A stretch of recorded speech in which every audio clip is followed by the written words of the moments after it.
2018-তে আমাকে ধরা হয়েছিল। 5ই আগস্টে আরেকটা ঘটনা ঘটেছিল, সেটা হয়তো আপনারা জানেন। 5ই আগস্টে আমাকে ধরার পরে তখন মুশতাক আহমেদ সেটা নিয়ে একটা পোস্ট দিয়েছিলেন এবং সেটাই ছিল যথেষ্ট। তাকেও ধরা হয় এবং তাকে পরবর্তীকালে তিনি তো মারাই যান জেলে। আমার কি হয়েছিল সেটা নিয়ে আমি বলতে চাই না, কারণ আমার যা হয়েছিল তার চাইতে অনেক বেশি নির্যাতিত অনেক মানুষ হয়েছে। সবচেয়ে বেশি নির্যাতিত হয়েছে বাংলাদেশকে যেইভাবে টর্চার করা হয়েছে সেইটাই আমাদের মনে রাখা দরকার। আমি কেরানীগঞ্জে থাকাকালীন যেহেতু ছিলাম, সাংবাদিকতা করি, আমি সেই সুযোগে বিডিআরের অনেকের সাথে আমার দেখা হতো এবং যেটা প্রতি মাসে হতো, কাশিমপুর থেকে কয়েকশো 800 খানেক বিডিআর মানুষজনকে কেরানীগঞ্জে আনা হতো পায়ে শেকল পরা, এবং যেটা আমাদের আইনগতভাবে নিষিদ্ধ, সেইভাবে তারা আনা হতো। সেখানে এক রাত তারা থাকতো, সেখান থেকে তাদের আদালতে নেওয়া হতো।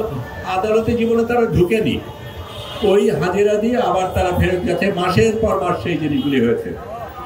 বহু মানুষের সাথে আমার দেখা হয়েছে, তাদের সাথে কথা হয়েছে, এবং তখন আমি যখন প্রশ্ন করি আমাকে বাইরের থেকে বলা হলো এটা নিয়ে কিন্তু কাজ করো না, এটা এতই স্পর্শকাতর যে এটা নিয়ে কথা বলাই যাবে না। আজকে আমরা কথা বলতে পারছি, এখানে জেনারেল নাসির আছেন, অন্যান্যরা আছেন যাদের সাথে আমি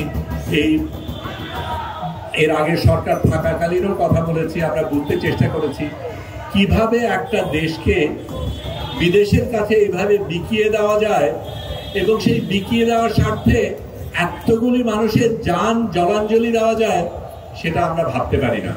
এবং একটা দেশের রাষ্ট্রপ্রধান কিভাবে তার নিজের দেশকে এইভাবে বিদেশের কাছে হস্তান্তর করতে পারেন, এটা আমার কাছে বোধগম্য না।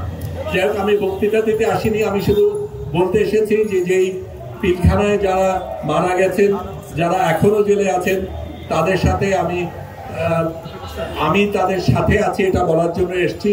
এবং আমাদের এই সংগ্রামে আমি সারাক্ষণ থাকবো, আপনাদের সাথে থাকবো, এবং আপনারা এই লড়াইটা চালিয়ে যাবেন সেটা আশা করি। ধন্যবাদ।